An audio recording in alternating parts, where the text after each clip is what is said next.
Let's talk about this one because I wanted to talk about this a couple of weeks ago.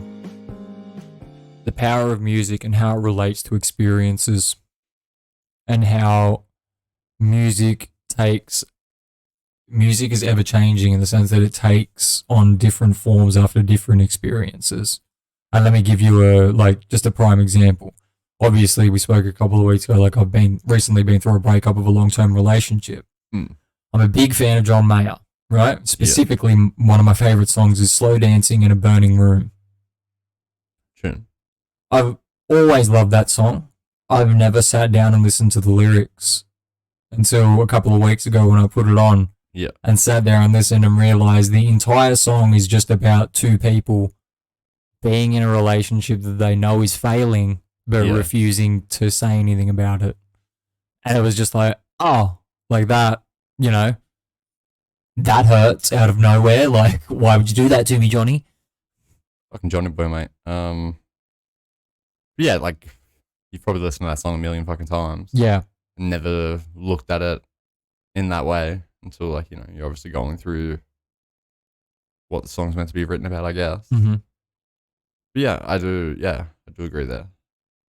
Music can just be like, I mean, you could listen to a song at the exact same time, listen to it together, and both take like a different perspective on it at the end. And then even on the flip side of it, we can take exactly the same fucking, like, remember the first time I showed you Canada Square by Basement? Yeah, I think so, yeah. I was sitting in my car at the front of your house, like, just, when we used to live around the corner from Vroom and that. Yeah. Yeah. Yeah, I'm pretty sure. That was just such a, like, we just sat there wordlessly and listened to the song, but felt exactly the same way afterwards, kind of thing. Yeah. Fucking bando. Oh, such a good fucking band. Fucking band. But just, like, the whole, like, just experiences of music in a whole kind of thing. Like, even on the smaller scale of, seeing a band that has a song that you don't really like and seeing it live and being like, oh, that's fucking dope. Just seeing like how they perform it. And what like different things they do live with it. Yeah, just hearing it differently kind of thing. Yeah.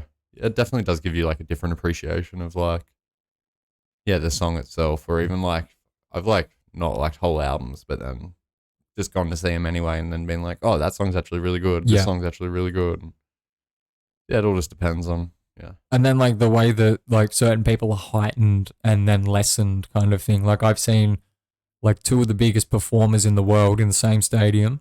No, sorry. Post Malone played in a smaller stadium. Yeah. So we'll start with that since I already mentioned him. I saw Post Malone and I expected him to be terrible. He was like one of the best performers I've ever seen.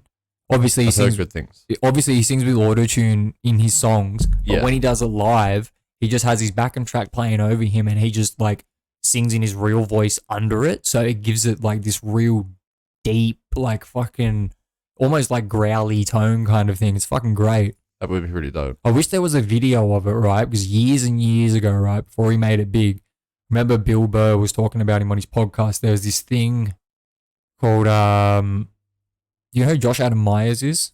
No idea. So he's another comedian. He does a podcast called The 500. And he just counts down the Rolling Stone greatest 500 greatest albums of all time and does an episode each on the album and has a different guest on or whatever. Yeah. Anyway, he does this thing every year called like the Comedy Jam or whatever the fuck it is, and they just get a bunch of comedians and like random rock stars and whatever, and like they'll come and perform different songs. Yeah, right. Apparently, like, way before he made it big, he rocked up to like this room full of like legit rock stars and like, stand-up comedians and shit, and did a cover of Killing in the Name Of. Yeah, man. True. With a backing band, and it's just like that's the kind of cool shit that he does. Yeah.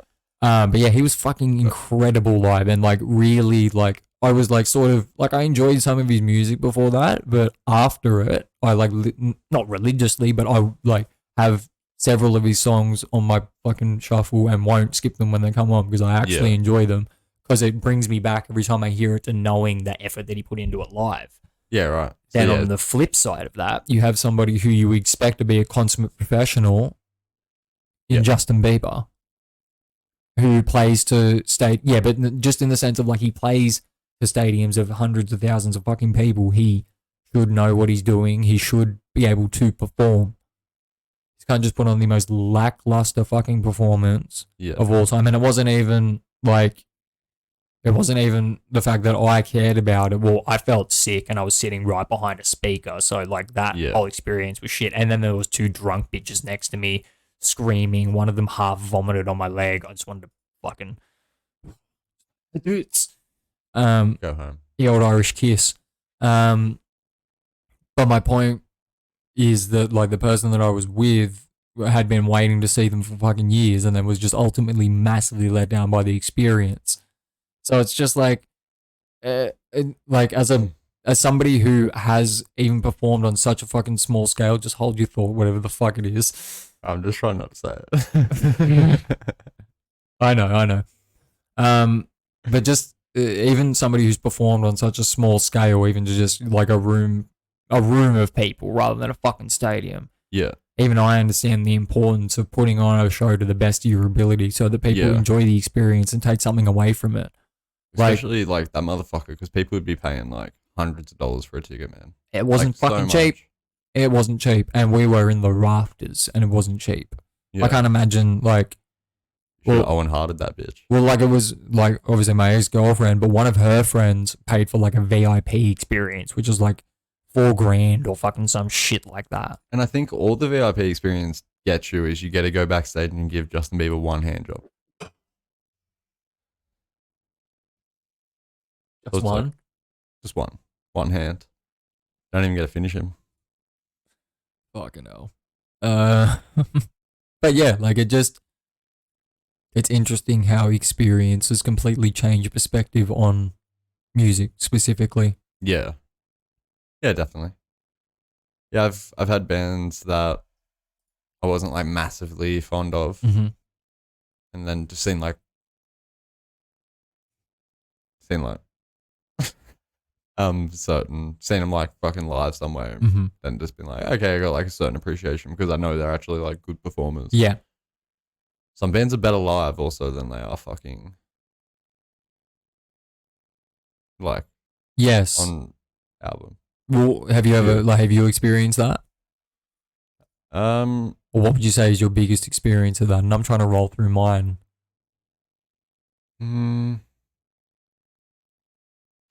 Hard to say off the top of my head. Let me give you a caveat. And might make it harder or might make it easier. Give me one that was better and one that was just like dead on. Because you know, like sometimes where you go to a concert and it just feels like in a good way, it feels like I literally just sat there and listened to the fucking record. La Dispute and Polaris. Easy. That's for like... Which for which? Both for like... Both for both? like sitting listening to the record. Okay. Which, fuck, yeah, I need to see... They're still a band, are they? Who? La Dispute. Yeah. I need to see them next time they come out here. I have to. Yeah, they're fucking bullshit good. They're so good live. I don't really know. I don't know. You tell me yours and I'll come back. Slipknot were better live than what they are on a record. Yeah. I've heard. It's just once again, I'm taking you next time they come here. Like, it's just the experience of it overall, seeing the whole stage show that they put on, the way that he's constantly fucking engaging with the crowd. He doesn't miss a beat. None of them are fucking like, and it like I mentioned in the Lost episode. Lost, never found. It will never be spoken of again. But it was one of those things, being a drummer, going to the show, being like, oh man, it's going to be a bit weird, like not seeing Joey Jordison behind the kit. Jay Weinberg is a fucking amazing drummer. And he's really good at I'm not going to sit here and say like, oh, he made the songs better, but it's like he played them perfectly. Yeah. And played them in his own way enough, did his own little inflections and stuff, but still did everything that was necessary to make it Joey's drums. Yeah. Yeah, I'm still I didn't get to see that. But yeah, I get what you mean. Like, yeah. They're still obviously doing real fucking well. Yeah, 100%.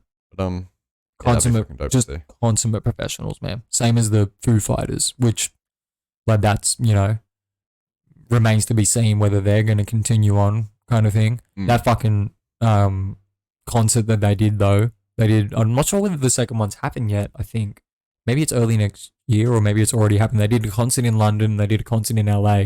Yeah. or they're doing, or they already did.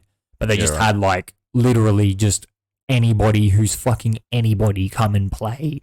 Like just imagine like literally the coolest fucking rock concert you've ever fucking seen, man. Like they played fucking Hot for Teacher with Alex Van Halen's son playing the drums. Yeah, right. Do you know that song? No.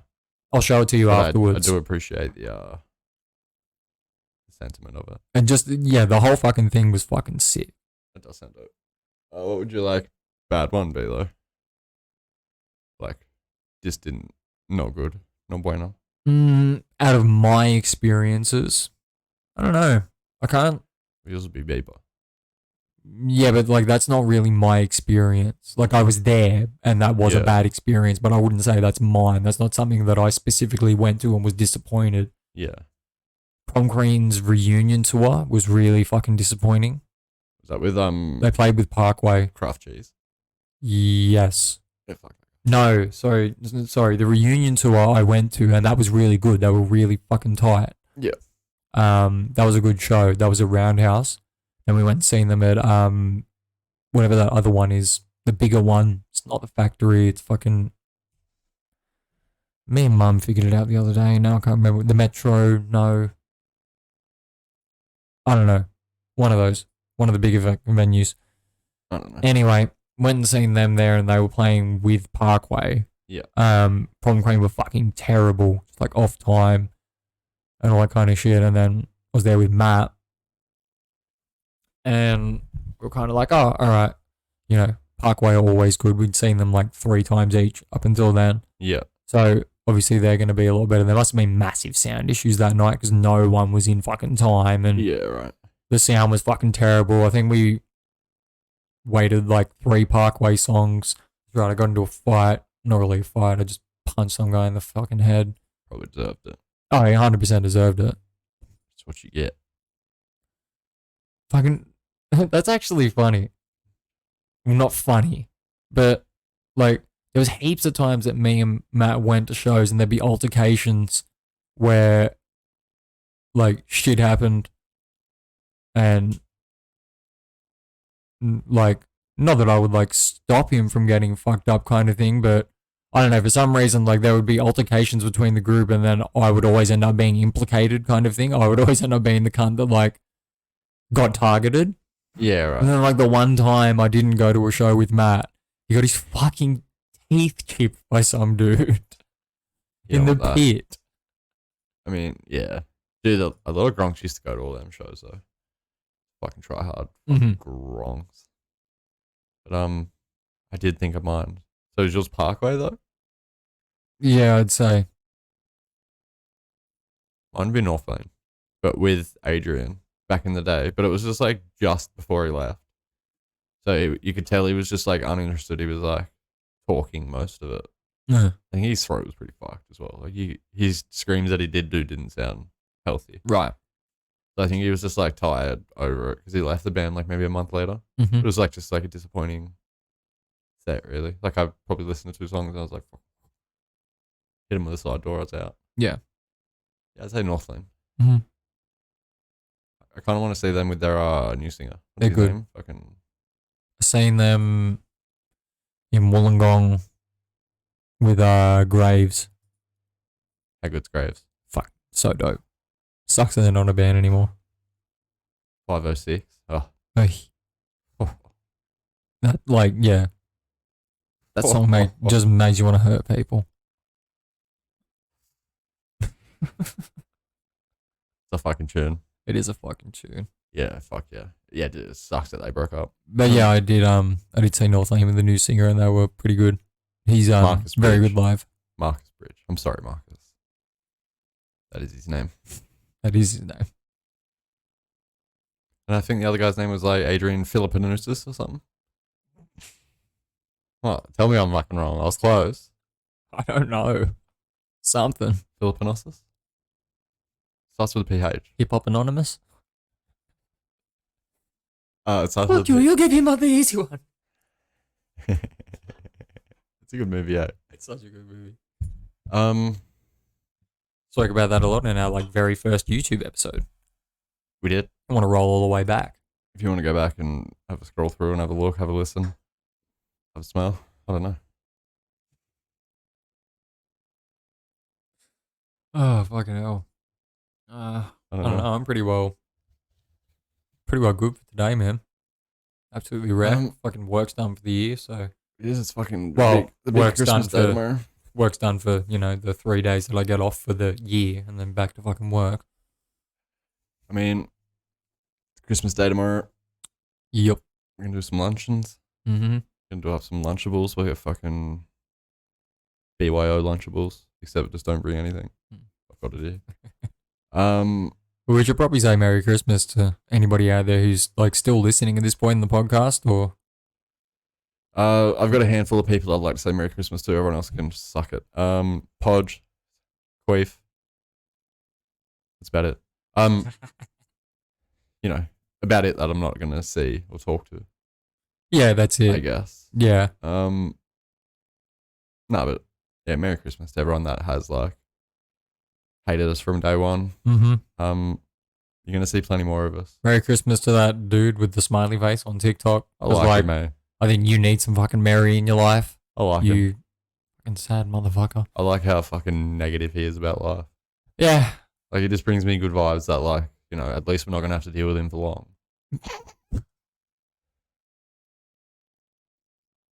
On that note, tradies.